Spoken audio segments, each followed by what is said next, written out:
Hey guys, what's the first bet most people make in their lives? The alphabet. Yeah. Anyways, this is solving systems algebraically, and this is not an easy task, but it's definitely something that you guys have the ability to do. I know that.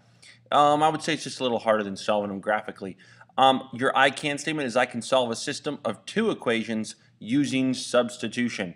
So this is the kind of algebra we're going to be doing. It's called substitution.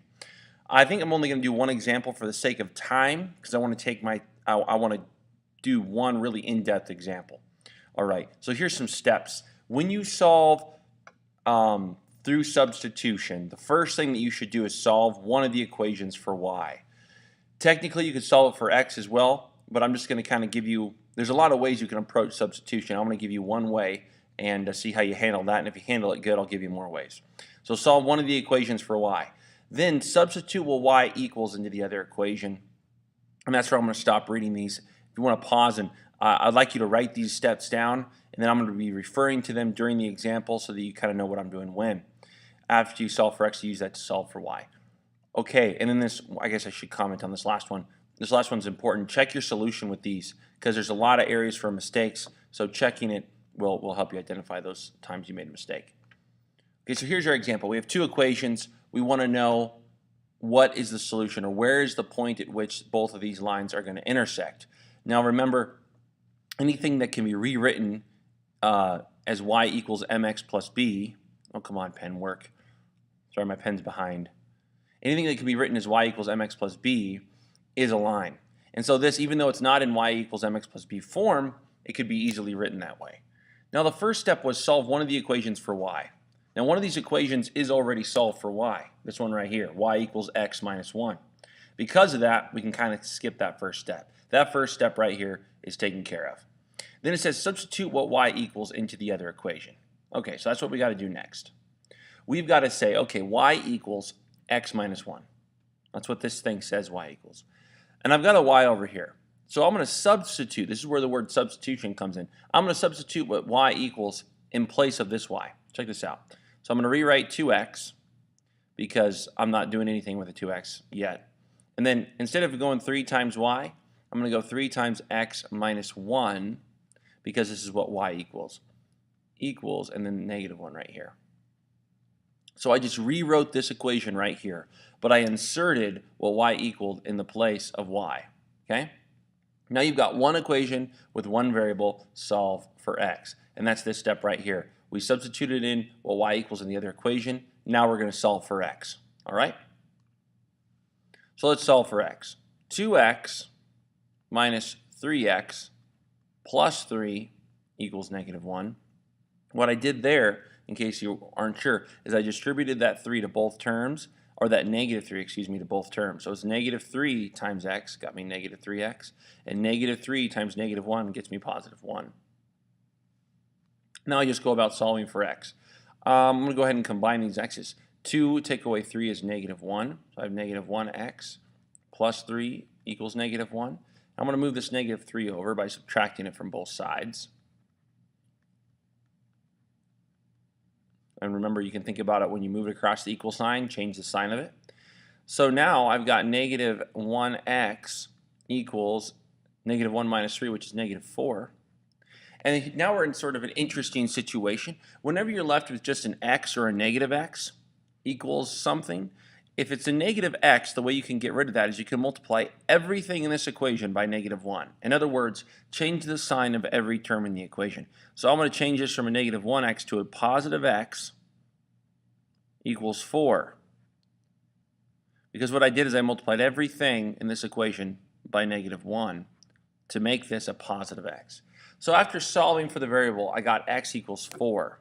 Okay, using all the steps that we've learned. You know, we learned really from this point right here all the way down to here, we've already gone over, and we've been working on that.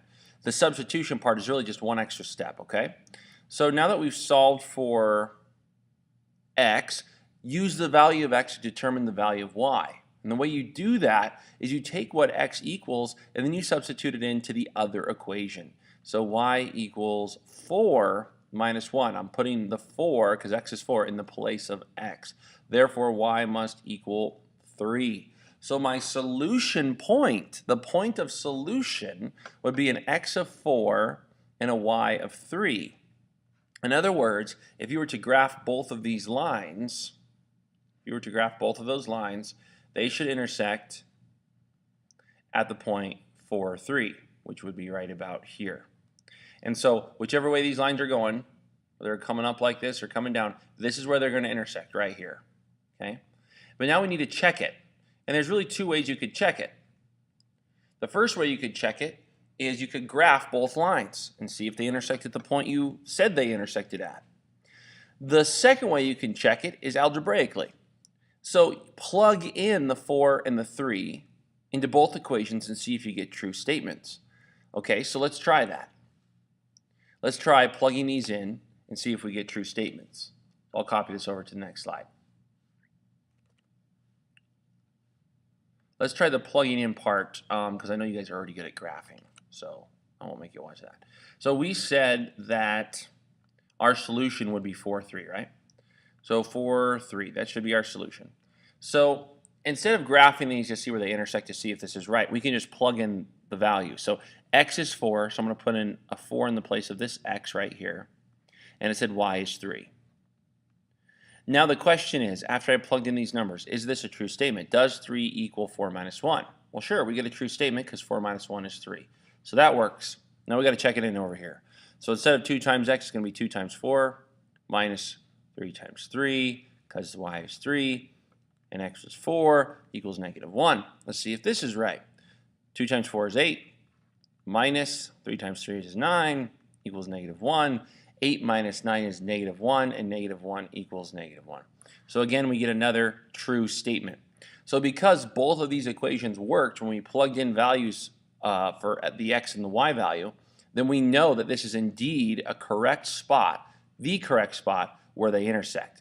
If you were going to graph these, what you would want to do to make sure that they went through this point, what you want to do is solve this equation, which I'll rewrite down here. You'd want to solve this equation for y real quick by rearranging the equation and dividing everything by negative 3. Okay. I think that would end up changing it that way. And then seeing where they intersected. This would be a little, I think, harder actually.